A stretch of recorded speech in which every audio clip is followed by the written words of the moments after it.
I'm going to share with you what I call my generosity journey, as well as my kind of personal journey, and I hope that that's going to be an encouragement to you as in your life and to see how God has acted in mine. Then I'm going to share with you God's economic plan. And believe it or not, God does have an economic plan. I know you read in the paper about, well, this is the U.S.'s plan, and this is the President's plan, and this is Congress's plan. Well, God has actually given us an economic plan. And I'm going to explain it to you and share with you some of the numbers behind that economic plan. Going to share with you some principles of giving, and I call it maximum impact giving. And those are going to be 5 principles that hopefully will help you to increase your giving, and then come back at the end and give you a conclusion. What we're going to do is take a break about halfway through before we get into the maximum impact giving, and I'm going to have you talk at your tables a little bit about your generosity journey, your personal journey, and then your views on this God's economic plan that I'm going to give to you. Okay? Does that sound good? Yeah. Great. Super. Let's jump into it. Hopefully. There we go. And I'd like to kind of talk about the stages of what I call my generosity journey. And it may be similar to you all and see what you've experienced in life. But, you know, the first stage when you're a child, okay, it's all about you keep it all, right? What's mine is mine and what's yours is mine. And if you've ever seen little kids, that's exactly what they say. You know, there's a toy, it's mine, okay? But, you know, you keep it all. That's our nature. And I think the story Al shared with the 5-year-old is actually pretty unique, because most 5-year-olds that I know would eat all the candy, okay, and ask for more. So that tends to be our nature, and that's frankly the way I was. And then, you know, I went to the point where I got my first job, and I thought, well, you know, I'm getting income now. I guess I'm supposed to put a little money in the plate as it comes around, okay? You know, let me see what's in my pocket. Oh, I got $5 or $10 or whatever, but, you know, kind of more duty, obligation, didn't think much about it. In 1988, I graduated from business school, and that's really when my wife and I started to tithe and think much more about how do we give and give intentionally and put that as part of our life. And so that was kind of a key element for me. 1995, we started to give sacrificially and give additional giving on top of tithing. We felt, you know, and I think part of that is maybe as your income grows or whatever, you say, okay, now I can give above and beyond. In 2003, when I came to Epcot, I actually thought a lot more about how can I leverage my workplace to increase the generosity and the giving. And so when I was at Epcot, we did a great deal about giving back to the community, getting our cast members engaged, whether it be food drives, service drives, all different things. And I would encourage you to think about that in your businesses as well. How can you go beyond just yourself, but leverage your businesses to give back to the community and to spread the generosity?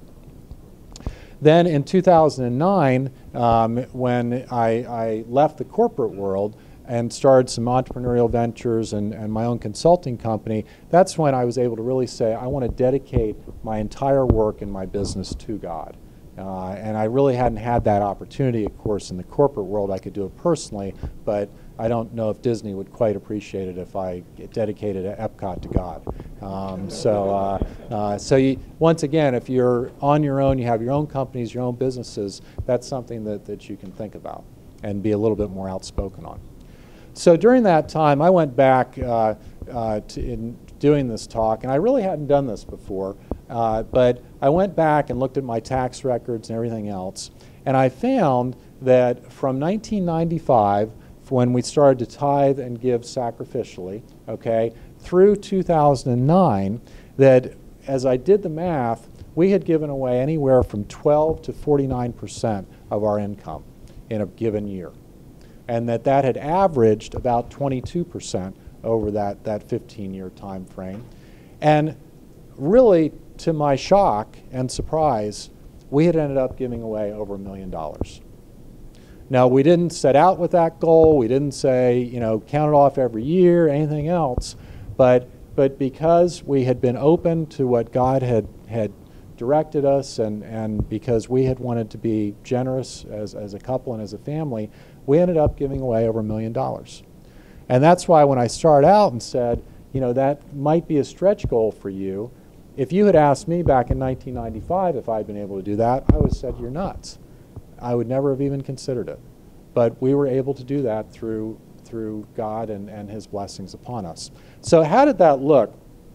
Let me talk about my kind of personal journey, and this is a very key verse to me. You know, I believe this is kind of God's promotion plan for each one of us, okay? God's strong right hand is on you. He'll promote you at the right time. And I know a lot of us probably spend a lot of time worrying about when am I going to get promoted and what's my next move and what should I do job-wise and everything else. And God has it figured out. And I want to share that with my story, because what you find here is how God has really been a part of the plan for my life. So let me go back a little bit and go through. I grew up outside of Philadelphia. I had a very wonderful family life. My father was a doctor. My mom was a stay-at-home mom, and you know, education was always highly valued in our family. So I grew up with great public schools, all the benefits of that. And then when it came time to go to college, I was accepted at the United States Naval Academy. So I don't know how many people are familiar with how the academies work, but not only do you not pay to go to school, you get paid while you're in school. You're actually an officer, a midshipman in the Navy, and you get paid to go to school. So an incredible blessing from God early in my life, where many others had, you know, huge college bills and everything else. My college was all paid for, and I actually received a salary to go there. Then I got selected to be part of the nuclear power community and be on a nuclear submarine. Well, that was an intense selection process, and you ended up getting additional pay for being a nuclear submarine officer. So once again, God kind of blessed me in that. Now, there are pros and cons of being on a nuclear submarine. One of the cons is that you're submerged for 70 days at a time, okay? One of the pros of that is it's awfully hard to spend money when you're submerged for 70 days at a time. And so during that time when I was in the Navy, and we were married at the time and everything else, we ended up being able to save a lot of money. Now, frankly, when I got home, we spent some money, okay, especially celebrating when I was back on shore. But the fact that we were able to save money, my wife worked at the time, everything else, helped us as we saw later on in life. The other factor is that we did not have children at the time. We decided to wait until after I got out of the Navy to do that. So I then, again, through God's grace, got accepted to go to Harvard Business School. Well, when we went there, my wife worked, and we also used the savings that we had accumulated during my time in the Navy, and that paid for school. So unlike a lot of my classmates who graduated with big loans and owing a lot of money, we didn't have that challenge. And so you can kind of see how through a series of steps, God has just really been blessing us through that time. Now, not as much of a blessing is that we went through infertility. And so for 5 years, actually it was 10 years into our marriage before we had a child. But on the other hand, that gave us a lot of financial stability when we did have children, because it was later on in our lives. Graduated from business school and actually came here to Cleveland and worked for BP America at the time. And as many of you who have been here for a while may know, they were located downtown, huge building, growth path, 1988.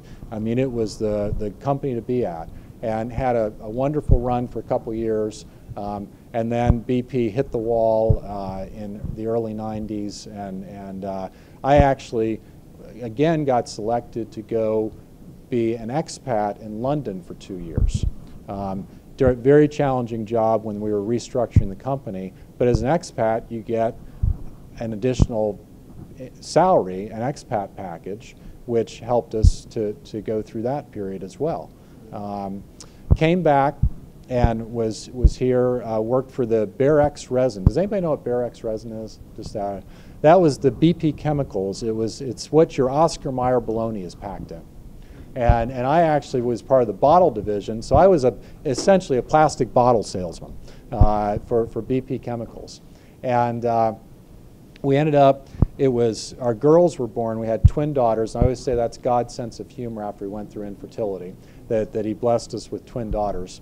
But we went and came down to Disney for a vacation with my son. We left my daughters with my in-laws, came down to Disney with my son. And when we were down there, I said, boy, this would be a nice place to work. And that winter in Cleveland, for those, once again, who've been around for a while, it had been 30 below absolute temperature. Okay, so I went from 30 below to Orlando, Florida. And that looked awfully nice, okay? And so I applied for a job at Disney, the Wall Street Journal article or Wall Street Journal ad for a finance job, 1,400 resumes for one job. And the guy that was reviewing the resumes, okay, noticed that I had been at business school at the same time as his boss. And so he flagged it, gave it to his boss, and his boss said, well, actually, Brad would be good for this executive position that we're hiring for. I had applied for a manager position. They had an executive position open. So they called me up to be interviewed for an executive position, okay, in the finance area. Okay, an unbelievable story. I get flown down to interview. I fly from Cleveland to Dulles and had my connection in Dulles. I get on the flight at Dulles, sit down, and this guy comes and sits down next to me. And we start talking. He says, what are you doing, going down to Orlando? I said, well, I'm interviewing with Disney. He goes, well, no, that's interesting. My name is Mark Bacala, and I'm the president of Disney's America. And for the next 2 hours, we went over every person I was going to be interviewed by, what questions they were going to ask me, what their hot buttons were, okay? Now, one of my favorite expressions is, there are no coincidences with God. What are the odds? What are the odds that you would get on a plane in Dulles, the guy would sit down next to you, and he would be a senior executive with Disney and tell you everything you need to know for the interview? So, long story short, I got the job. And came down in September of 1994. Started with Disney there. That was a tremendous growth period for Disney. That was 5 years of double-digit increases, revenue and everything else, the opening of Animal Kingdom, expansion of Disney Vacation Club, opening of Disney Cruise Line. I mean, it was an unbelievable time to be at Disney. And one of my points here is, God's timing is always amazing, okay? Not only did he set it up for me to be there, but he allowed me to be there at a very specific time in 1994 to 2000. Things don't always go smoothly. My boss ended up leaving Disney. I was thrown into kind of a situation where they wanted me to move to California. I had made a commitment to my church to do a program with them, and felt that I needed to see that through. And so I essentially said, well, I can't move to California. And they said, well, we don't have a job for you in Florida. And so there was a very, period there for about 6 months or a year where it was like, what am I going to be doing here? And then I went to the head of operations for Walt Disney World, and I said, I'd really be interested in getting back into general management and doing that. He said, well, I see your Navy background, but we do things differently here at Disney. And if you want to come into operations, I've got two requirements for you.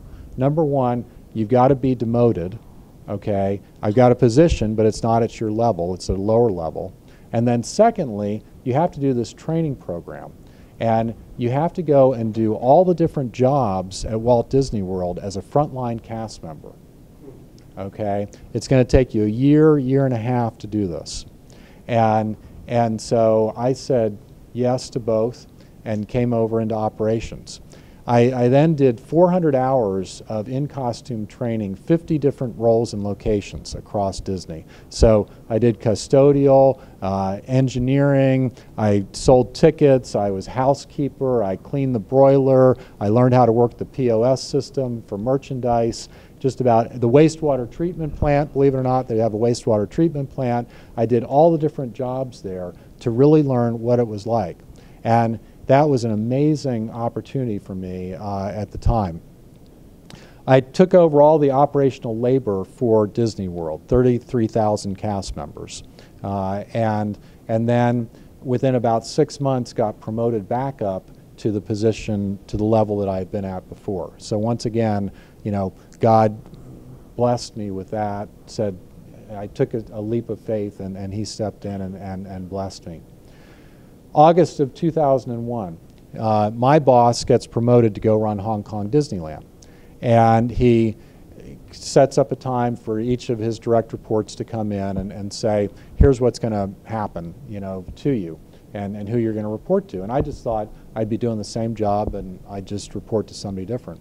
Calls me into his office, 9 o'clock on a Friday morning. He says, how would you like to run Epcot? And I look behind me, are you talking to me? And what you need to understand is that the people who run Disney theme parks typically start as frontline cast members and spend 20 years in operations before they're considered to run a Disney theme park. So here's this guy who'd been in operations for a little over a year, finance guy, everything else, and people told me later the word throughout the Walt Disney World was, who is Brad Rex? And so it was just a complete shock that I would receive that type of a job. But then once again, I always talk about God's sense of humor. I started September 10th of 2001, the day before 9/11.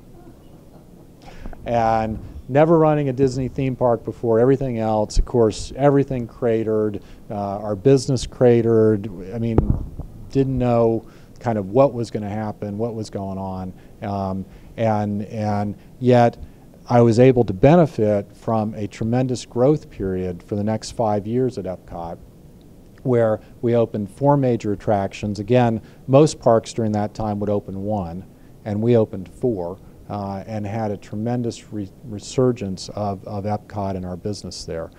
So just a phenomenal time to be there. I then had the opportunity to go join Hilton Grand Vacations, which is the timeshare division of Hilton, in 2007.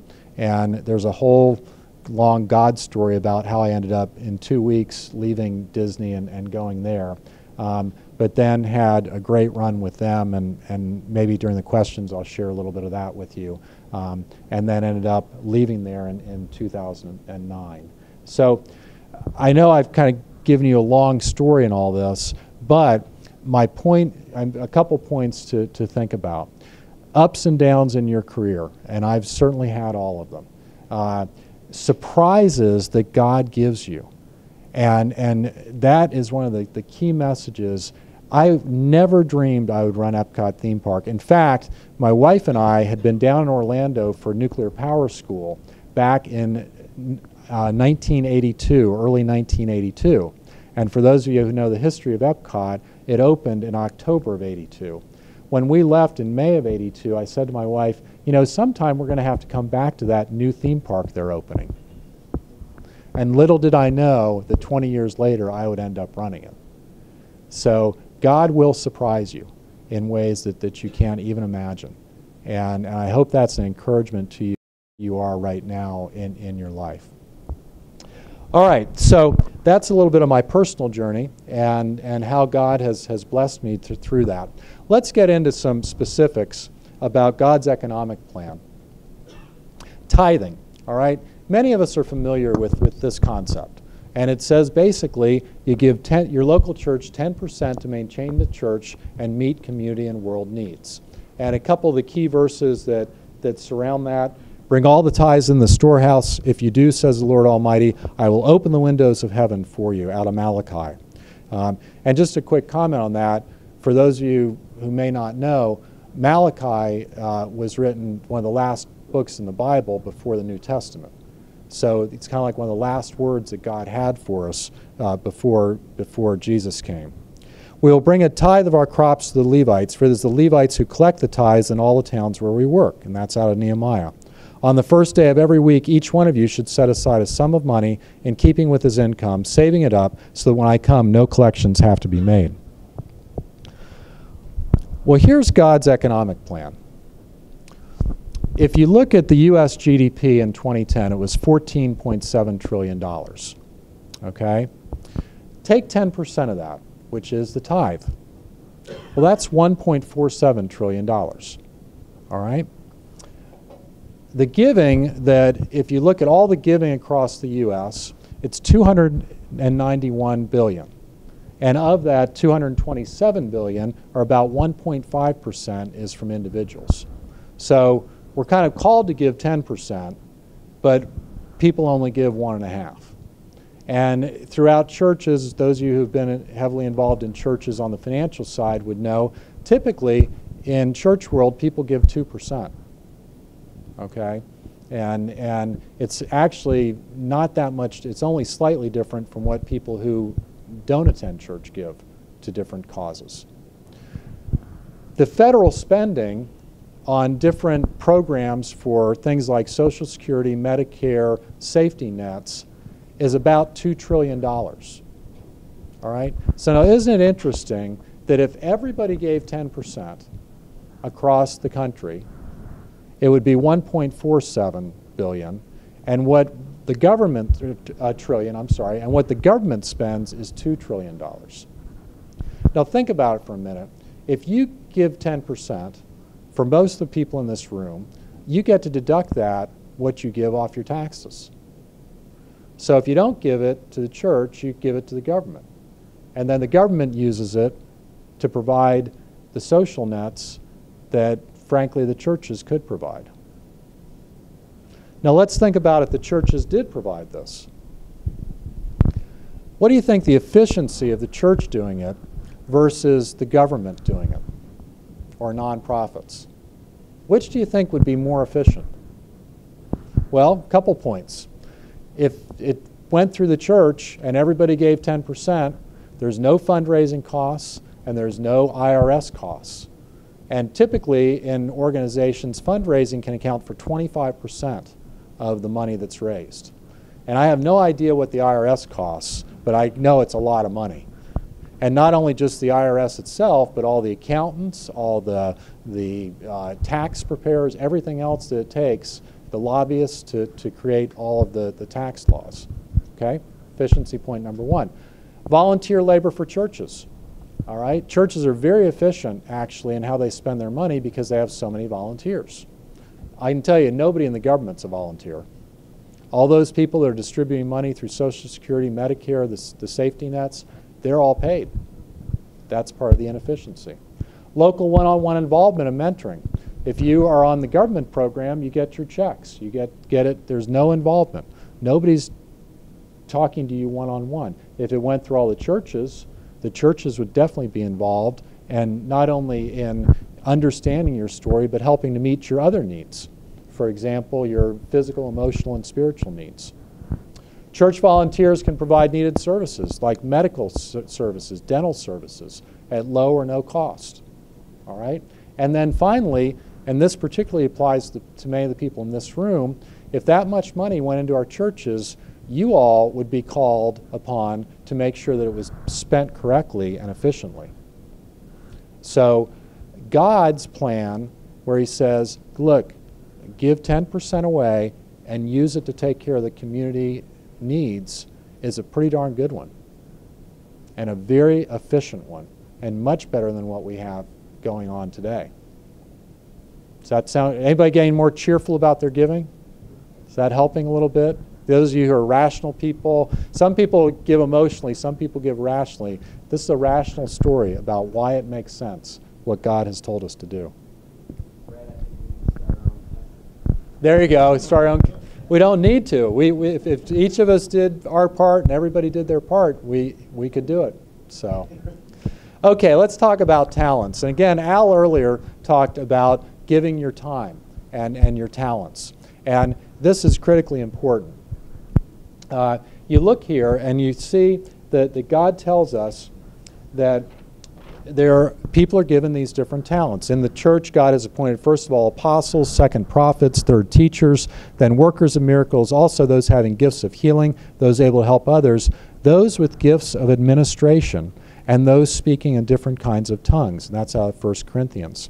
Each one should use whatever gift he has received to serve others, faithfully administering God's grace in its various forms.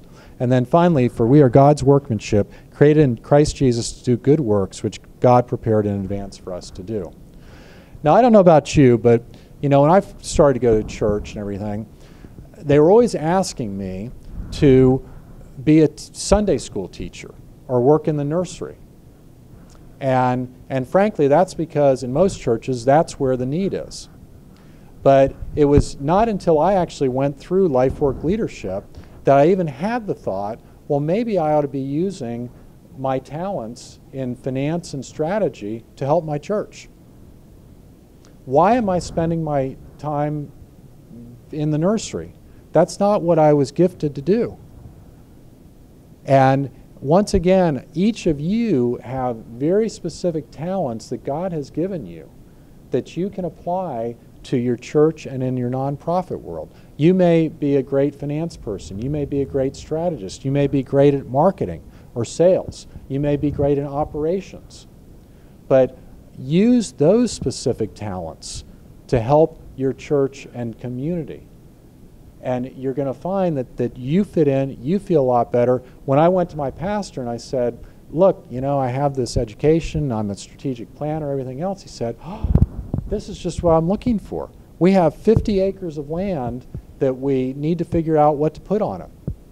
Can you lead a team to help us to figure that out? And it was my sweet spot and something that I was able to do. So I would encourage you to think about what talents do you have that can be applied into your organization and your community and your church. Okay, next, special giving. Meet needs as they arise. Meet needs as they arise. And this is something that, again, my wife and I have done for the past few years, where on top of our tithing, as needs arise, we pray about contributing to that. And a couple points on that, this Deuteronomy verse is really critical, Deuteronomy 8:18, all right? Because it all gets down to where do you think your money and your resources come from? And as I went through my personal journey, you could see how many times it was nothing that I did. It was not my work. It was not what I contributed. It was where God interceded on my behalf that blessed me and put me into the situation that I was in. Okay? I could have been born in a crime-infested, drug-ridden area that gave me no opportunity for advancement. And in fact, when I went to one of our programs at Lifework Leadership, when I was in the class, I sat down with a homeless man, and he described his upbringing, that his mother was a crack addict, he never knew his father, the area that he grew up in, and I said, what makes me any better than this man? Because had I been born into his situation, could I say I would be where I am today? Absolutely not. So the gifts you've been given, your intelligence, your ambition, your upbringing, and maybe you didn't have a good upbringing, but God blessed you in other ways. Realize that all comes from God, and so if it does, what we give back to Him is what He's given us to begin with. And then the second one out of Acts in the early church, selling their possessions and goods they gave to anyone as they had a need. Now, different people, different commentaries have done this different ways. They've said everybody sold everything and threw it into a pot. But most commentators say that actually what happened is that people had their goods, and then as a need arose, they sold things to meet it, meeting special needs. So think about special needs and providing for special needs that arise. And then rewards. This is probably one of the most amazing things when it comes to generosity and giving. All right? Now think about it for a minute. God is the one who gave you everything that you've got. And Al shared his story earlier about that. God has given you everything, all right? And yet, when we give it back, he talks about giving us rewards. Now, let me ask you something. When you pay your taxes, does the IRS give you rewards back? Does the IRS say, well, that is so cool that you paid your taxes. Here, go out to dinner with your wife on us. Right? What do they say? Pay your taxes or go to jail. Right? Pay your taxes or go to jail. What does God say? When you give back to him and his work, he gives you rewards. Now, I want to be very clear here. I'm not talking about the prosperity gospel and give so you get back and those sorts of things. Not at all. The rewards could be completely different. The rewards could be completely non-financial, and oftentimes they are. The rewards can be something you don't see till you get to heaven. But let me highlight one of these verses. Well, let me talk about a couple of them. You know, it talks about he will reward each person according to what he's done. Great is your reward in heaven. Look at this third one. Anyone who has left fields for my sake will receive 100 times as much. Now, who in here is like a financial advisor or in that kind of area? Okay. So I come to you and say, you give me $1, I'm going to give you $100 back. Is that a good investment? Absolutely. You'd say that's a Bernie Madoff investment, probably, but you know, no. But with God, you know the credit's good. But think about it for a minute. 100-time reward. It's not 1 for 1. It's not 2 for 1. Not 3 for 100 times back for what you give to him. Why would you know? He doesn't have to do that. And then look at this last one. You know, well done, my good and faithful servant, his master replied. Because you've been trustworthy in a very small matter, take charge of 10 cities. Would you be happy if you got 1 or 2 cities? But you get 10 cities. 10 cities. It's pretty amazing what God tells us in his word comes as rewards for our giving. And let me just back up to the third one for a minute. Don't you love this? You'll receive 100 times as much. Oh, and by the way, you'll inherit eternal life. And by the way, you get eternal life on top of it. I mean, as if eternal life wasn't good enough. So not only do you get 100 times as much, but you get all of eternity to enjoy it. Anybody starting to feel more cheerful about their giving now? Okay, okay. What God promises us in his word. All right, at this point, I want to have you all go into your tables for about 15 minutes or so. And what I'd like you to talk about are 3 things, okay? The first is your generosity journey, or specifically kind of where are you on your generosity journey? And I shared with you some of the aspects of mine, but where are you right now, if you were to be asked? The second is, where have you seen God intercede in your life in a way that just could not have been explained otherwise, with a massive blessing? And I'd like you to particularly focus on work-related things, you know, where it might have been a completely unexpected promotion, bonus, opportunity, something that, you know, just came completely out of the blue. And then the third is, talk about this God's economic plan for a minute.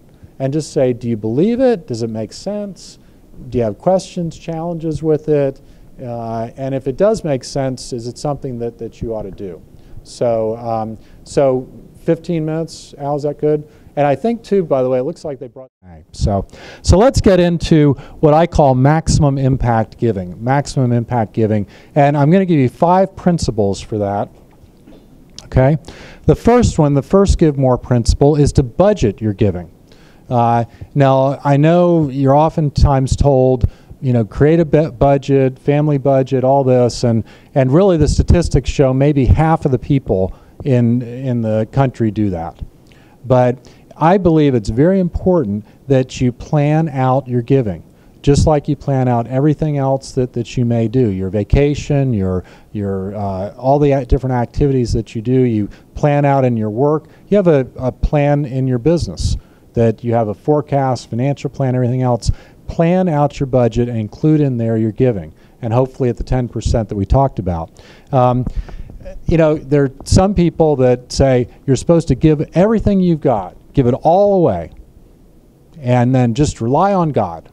And there may be times in your life that you feel led to do that. I don't want to try to minimize that, but it's appropriate for you to ensure that your family is taken care of and that you do not risk your family in giving excessively to other causes. Okay, you should never feel guilty, is my point.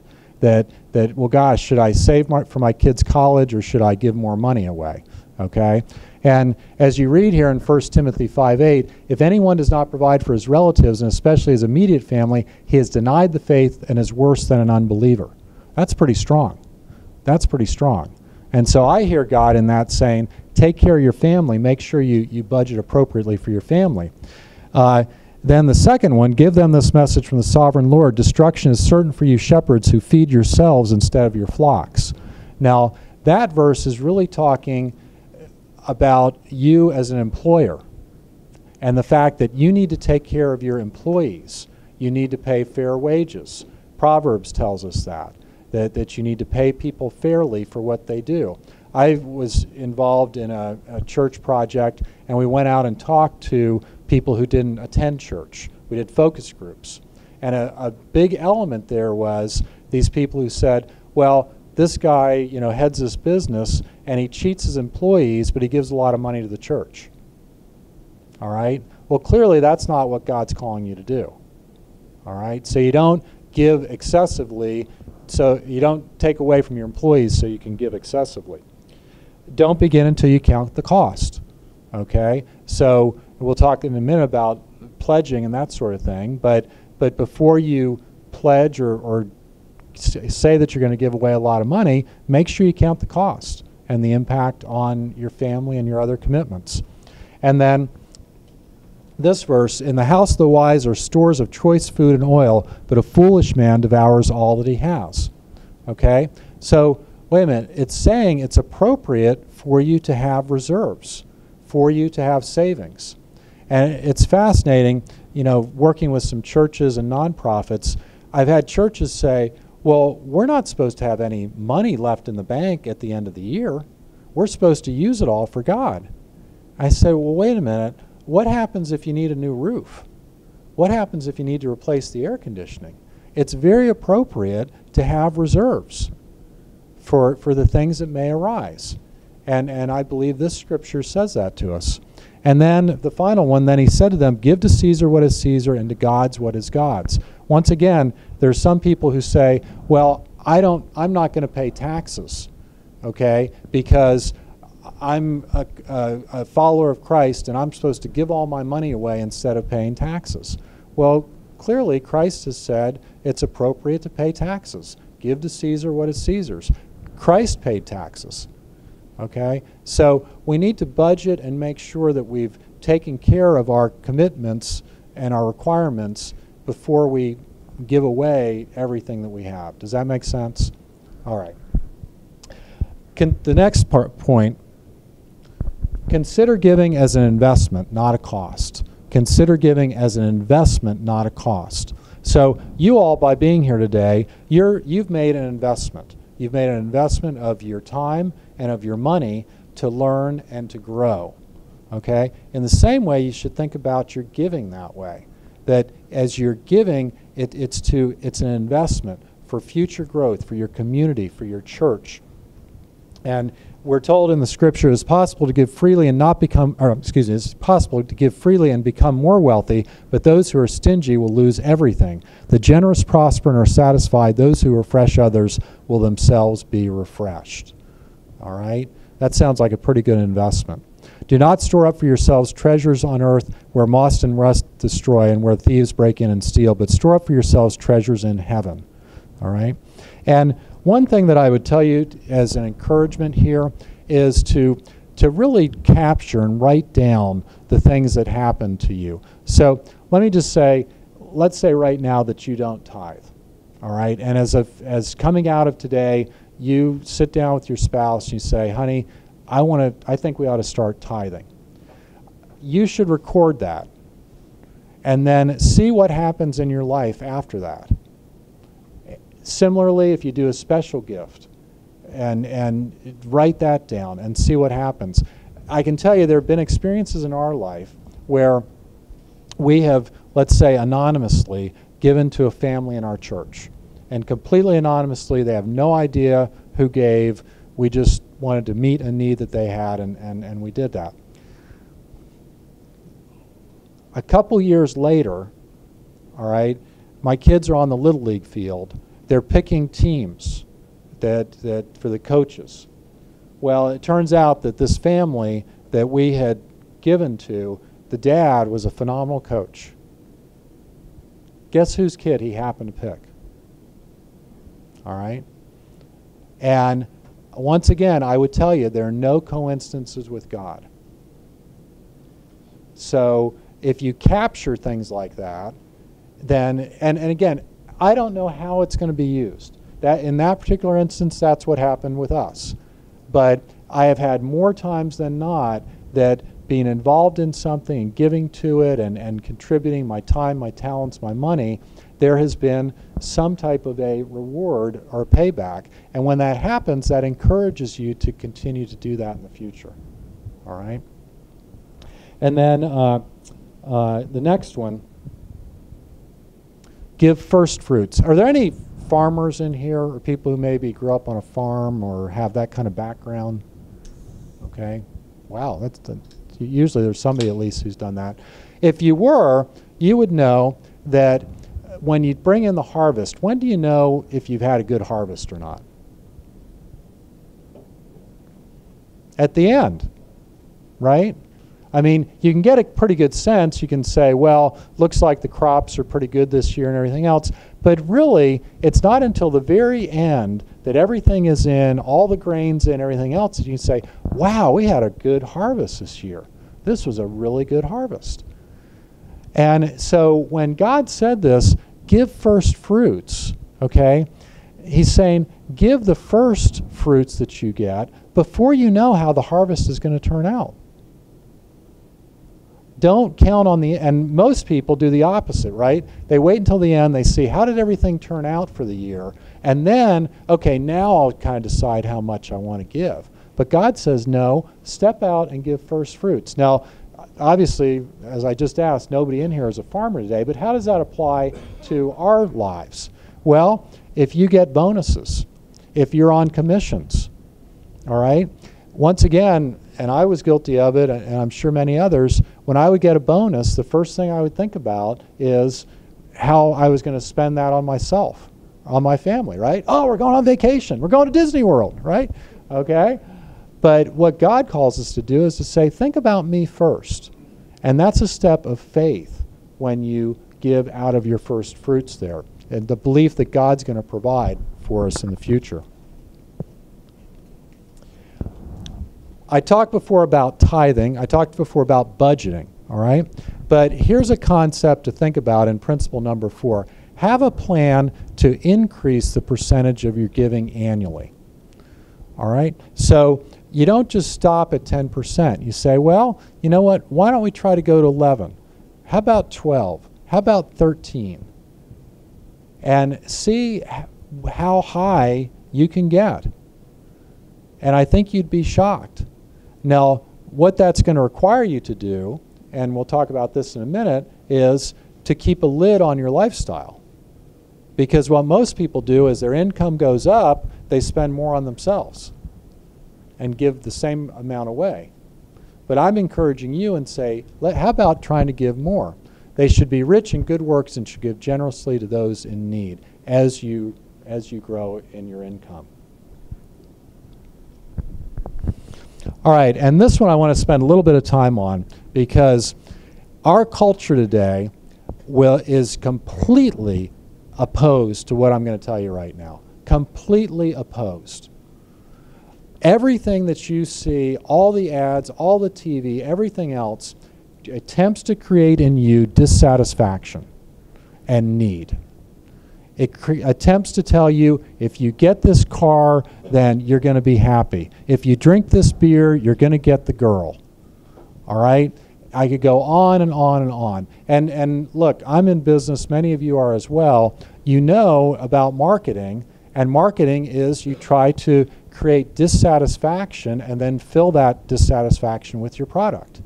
So our culture attempts to make you dissatisfied and attempts to have you spend more than you have to fill needs that are wants rather than needs. So as you look at things, and particularly during this time of the year, all right, Christmas time is one of the worst times of the year because you're just bombarded with all these different messages of all the things you need to buy, and well, if you love her, you'll give her a diamond, and if you on and on and on, right? Really differentiate your wants from your needs. And think about the stuff, the fact that more stuff often means more hassle. More stuff often means just more hassle. I read about this recently, something called the 100 Item Club. Has anybody in here heard about that? Okay. An amazing thing. It's where these people sign up and they say that they're only going to have 100 items in their life. They're only going to own 100 items. Now, an item, just to be clear, is like a fork, all right, or a spoon, or a knife. Now, I don't know how they handle a pair of socks. Is that 2 items or is that 1? Okay, or a pair of shoes. Okay, instead of golf clubs, you've blown it out. I mean, if you include the golf balls, you're done. You know, but on the one hand, when I first read it, I thought, well, that is nuts. I mean, 100 really? Like, I mean, my gosh. But then I thought about it and said, well, 100 items is really a lot too. I mean, most people in other countries would be amazed at that if they had 100 items. But the discipline, what I liked about that is think about that discipline that says, okay, you want to go acquire that next item. Great. Which one are you going to give up? And if we think about it that way and think about, okay, before I go out and buy this new thing, what am I going to give up? It changes our perspective an awful lot. And so think about the 100 Item Club. I want to share with you a new idea for Christmas. And my family and I have done this for the past 2 years. And it has led to the best Christmases we've ever had. All right. Now, I will, obviously, from the introduction, you know, my kids are older now. So we started this when they were kind of, the youngest was, the twins were 16 or so, 15 or 16. But what we do is we say our gifts to each other, you're limited. The first year we said $5. The second year we went up to 10. You can spend only a maximum of $10, okay, for each person, and you get each person a gift. And the gift should be something that is funny or that has a story about it or something about their personality. All right. So an example is that one of my daughters loves to eat food off of other people's plates. Okay, anybody like that or have a spouse like that? Right? They reach their fork over. So my son gave her one of these extendable forks, so she could take it with her and extend the fork and go around the table and do that. Okay, and she gave him one of the best gifts. It was this clip-on mustache, this real bushy clip-on mustache. Okay, and it became his Facebook picture. We were all wearing the clip-on mustache for pictures, and it was the most fun you could ever imagine. But for the past 2 years have said, this is the best Christmas we've ever had. All right, and a total of $40 a person that we spent. But what we did on top of that was we took the money that we would have typically spent on Christmas gifts, all right, and we took a good portion of that and donated it. And so at Christmas, on Christmas Day, we figured out where we wanted to give that money to.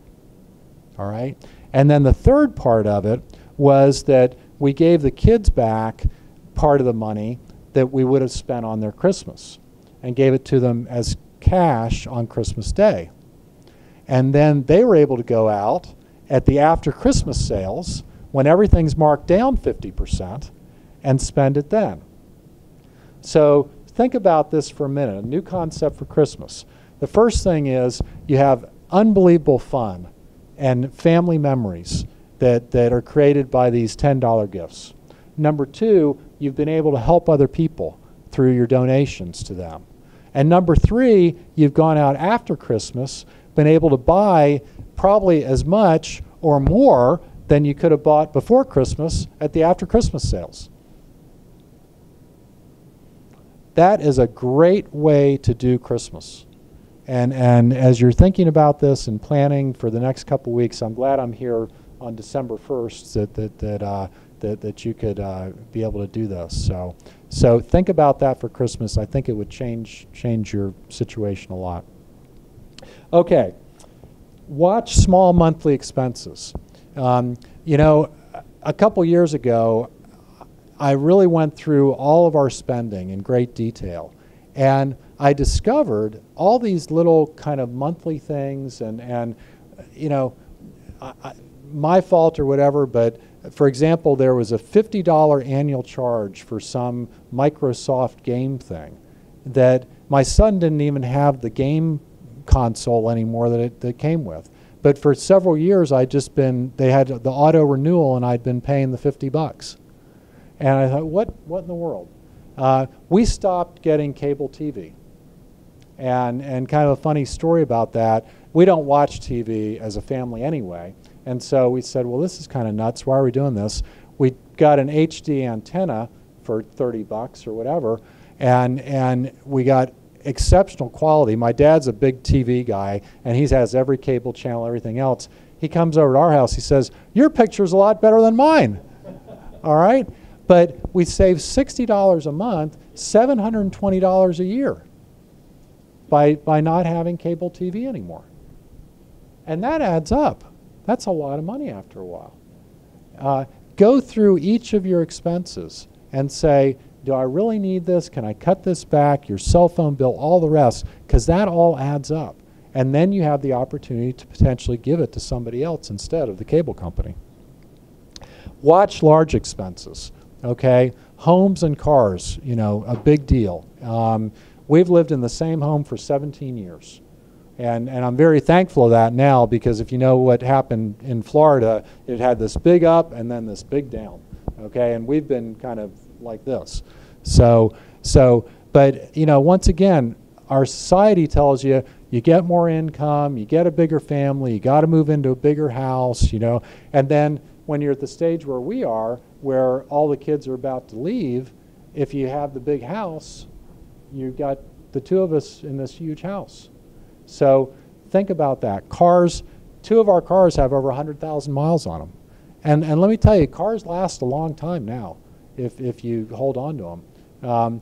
It was interesting. I have a BMW, and I went to the dealer to get something fixed, and I happened to talk to one of the technicians there.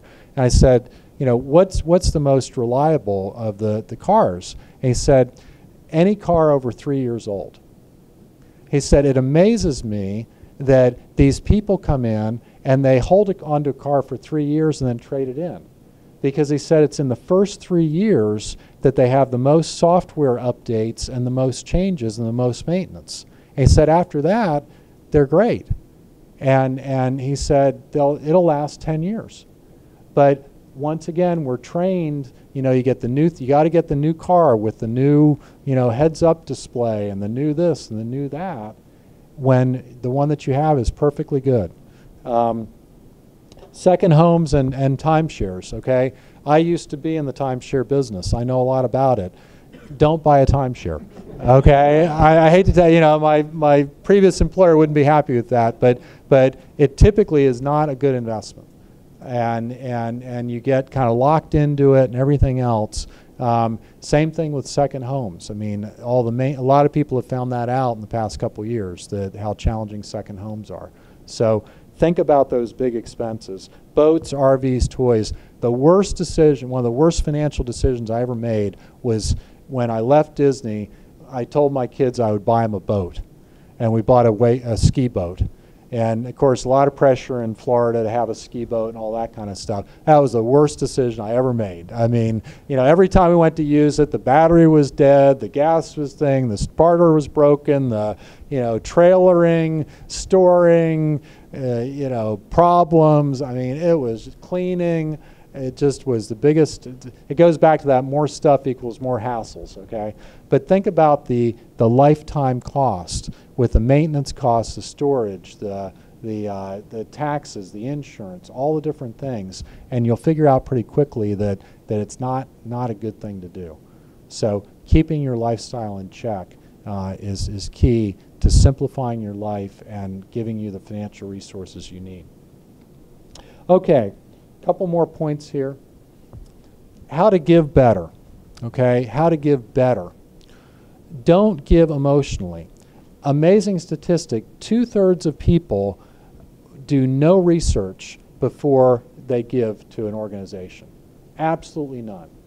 Okay, they get the flyer in the mail, or they get an appeal or a phone call or whatever it is, and they just give without checking anything. 2/3. Now, where else does that happen? Where else do you make any kind of a purchase, any kind of a buy, anything, without doing any kind of research on it? And yet that happens very frequently and leads to a lot of people regretting what they did. Demand the highest level of financial accountability, all right? Unfortunately, in the nonprofit world, there's a lot of places that either advertently or inadvertently waste the money that they're given. And you've got to demand the level of financial accountability, whether it's ECFA or whatever the different measures are. Charity Navigator is a great website to go on that will tell you about financial accountability of different organizations, but make sure it has the high level. Invest in your passion. I mean, give to things that you're really passionate about and figure out what they are. Not everyone who comes to you and asks for something, okay, should you give to. And you shouldn't feel guilty about that, because if it's not your passion, it's somebody else's passion. But a lot of times when I've given to things because I felt I haven't been passionate about it, but I felt an obligation or whatever, I've regretted that decision and said, gosh, I really wish I had put more into the things I was really passionate about. Talk to your spouse. Your spouse is wonderful in kind of being able to balance off and kind of the emotional side and is this what we ought to be doing, and how do you feel about it? Are you passionate about this? Let's find something that we're both passionate about and give to that organization and do it together. Wonderful opportunity. Invest in organizations you know well. And frankly, one of the best things is to be on the board of the organization or to be a very active volunteer, so you really learn the ins and outs of the organization well. And in that way, once again, you can make sure that what you're investing in that organization is being spent well. Be careful of multi-year pledges, all right? Many organizations have development officers who come to you, and they'll say, would you be willing to give $1,000 this year to this school, okay, or this organization, or whatever it is? And you say, I really don't know if I want to give $1,000. Okay? And they say, well, how about if you give $250 for 4 years? And you say, well, that sounds pretty good. All right, yeah, I can probably swing that. Well, 4 years is a long time. And things can change in that organization in 4 years. Leadership can change. Certain facts can become apparent that weren't apparent before. Certain things can go on, all right? And I've been caught before where I've made a multi-year pledge and then some new information has come to light or some other things, and then you're caught in this situation. I've given my word that I'm going to do this, and yet, the things are different than when I did that. So do I make good on my pledge or don't I? And the best way to get it to around that is to just not do it, okay? Or to say, to give what you feel comfortable giving at the time, or maybe just do it like a 2-year pledge, but don't do a long-term multi-year pledge, because oftentimes things change, okay? And then finally, specify special gifts. Once again, we've had situations where there's been kind of a special campaign or whatever, and raising money, and we just kind of give the money in, and we're thinking in our mind it's going to this particular area, and then it ends up getting spent somewhere else. And we say, gosh, I wish we had specified that that was the particular area we wanted to give in. Now, once again, development officers will always want to try to get as much flexibility as they can and say, well, we want to use it wherever we want to use it. But I would suggest to you to specify special gifts, okay? All right. So just to conclude, and then we're going to go back to some table conversation here. I call this section the heart attack, all right? And so when we're talking about giving, it really gets back to the heart. We look at 1 Corinthians 4:7. What makes you better than anyone else? What do you have that God hasn't given you? And if all you have is from God, why boast as though you've accomplished something on your own? Okay? Remember, it all comes from God. It's not from you. This second one from Matthew 23. Woe to you, teachers of the laws and Pharisees, you hypocrites! You give 1/10 of your spices, mint, dill, and cumin, but you have neglected the more important matters of the law, justice, mercy, and faithfulness. You should have practiced the latter without neglecting the former. Don't get into a formulaic view where it's, okay, I've given my 10%, I've done this, and then forget all the other things that we're called to do, justice and mercy and faithfulness. All goes well for those who are generous, who lend freely and conduct their business fairly. That's a pretty great promise from God, all right? Now, it doesn't say all goes well all the time, everything's perfect, but it's saying if you want to have a pretty darn good life, why don't you follow these 3 things? Then he told them this story. The farm of a certain rich man produced a terrific crop. He talked to himself, what can I do? My barn isn't big enough for this harvest. Then he said, here's what I'll do. I'll tear down my barns and build bigger ones. Then I'll gather in all my grains and goods, and I'll say to myself, Self, you've done well.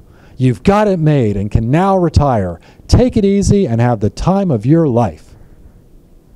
Now, isn't that the American dream? Right?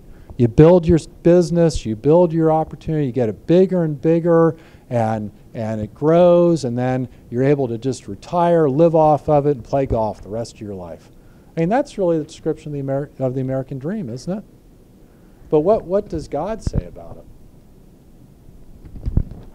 Well, then God showed up. Uh-oh. And he said, Fool, tonight you die, and your barn full of goods, who gets it? That's what happens when you fill your barn with self and not with God. That's what happens when you fill your barn with self and not with God. And it doesn't say this in the scripture. I'm just conjecturing this. But I picture in my mind that this guy that they're talking about had a heart attack. And where did he have the heart attack? In the barn that he just built. Because if you look at this scripture, our final one, where your treasure is, there your heart will be also.